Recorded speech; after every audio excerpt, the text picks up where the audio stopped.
C'est dans la région lyonnaise, dans le village de Turin, que l'on trouve l'un des derniers élevages français de vers à soie. Bernard Perret, sériciculteur, perpétue une tradition et un savoir millénaire. Une boîte de graines, c'est 20 000 œufs. Avec 20 000 œufs, on va obtenir, normalement, on doit obtenir 20 000 cocons. Avec 20 000 cocons, on peut obtenir environ 30 kg de soie de cocons frais. Donc ici, vous avez des pontes. Donc ça, ici, c'est des pontes du mois d'avril. Au départ, les œufs sont jaunes. Et lorsque la ponte est fécondée, les œufs deviennent gris foncé. Alors, ceux qui viennent d'éclore ici, là, c'est des pontes c'est des graines de l'année dernière. Les pontes sont gardées jusqu'à la fin de l'année à température ambiante, ce qu'on appelle en estivation. Et ensuite, au mois de décembre, on va les mettre au frigo. En faisant subir du froid au ver à soie, et bien 2-3 mois après, enfin 3 mois normalement, ça va synchroniser l'éclosion. Au bout de 30 jours, il arrête de se nourrir. Il commence à lever la tête pour chercher un point haut pour réaliser son cocon. Ah si, je veux. Regardez. Ah bah là, on a de la chance. Eh bien, les cocons qui sont destinés à la filature, ce sera donc principalement des gros cocons blancs comme ceci. Pour la filature, les cocons sont étouffés à l'air chaud dans une étuve. Parce que si on laisse sortir le papillon fait un trou, il perce le cocon. À ce moment-là, le fil est cassé. Là, je les ai bouillantés tout à l'heure pendant plusieurs minutes. On va brosser les cocons pour enlever les premiers fils de soie. Au départ, je vais avoir plusieurs fils. Et vous allez voir que d'un seul coup, on va trouver des 4 fils. Regardez, c'est très rapide. Je prends ce petit divisoire en forme de croix. J'entoure mes fils. Une lignée normale, c'est 700-800 mètres de fil. Et dans notre laboratoire de recherche aviateur, on est arrivé à 1800 mètres de fil par cocon. Ensuite, le fil il va être mouliné. Le moulinage, ça consiste à donner une torsion au fil pour le rendre encore plus résistant. Et ensuite, le fil les flottes de soie seront donc tissées sur un métier à tisser. Avant de passer sur le métier à tisser, le fil de soie est placé sur une canette. Si aujourd'hui cette tâche est le plus souvent automatisée, cela a longtemps été le travail des canetières. On met en route la machine, la canetière. Elle va dérouler le fil sur cette grosse bobine ici. Et dès que l'épaisseur est bonne, ça fait naviguer cet élément-là le long de la canette pour remplir la canette jusqu'au bout. La soie peut ensuite être tissée. Elle sera transformée en ruban ou en foulard avec les métiers de passementerie ou en pièces plus larges avec des métiers à tisser.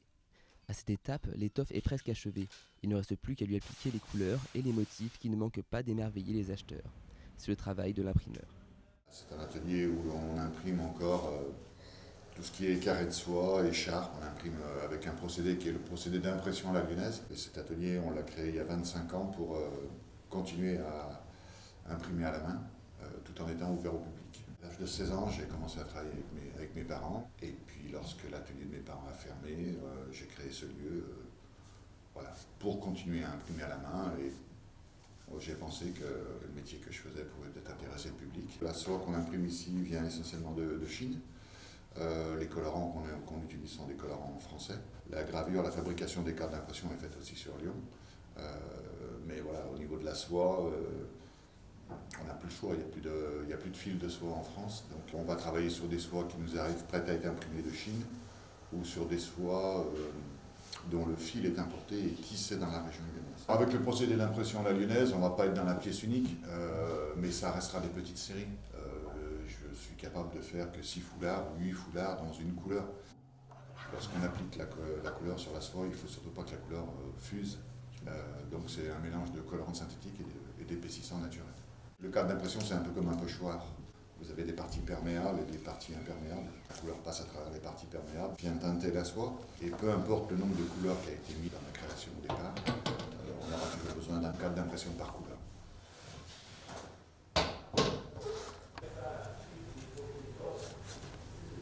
Voilà, donc c'est un autre procédé, c'est le procédé d'impression à la planche. Donc avant que le procédé de l'impression au cadre arrive, tous les imprimeurs travaillaient avec ces planches d'impression. Voilà à quoi ressemble une planche d'impression. C'est ce qu'on appelle aussi des bois gravés. Le dessin est gravé sur la planche de bois. On va verser un colorant sur notre feutre.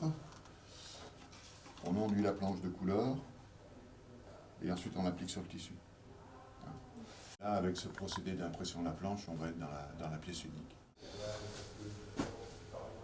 On est dans notre petite cuisine couleur. On a une vingtaine de colorants de base.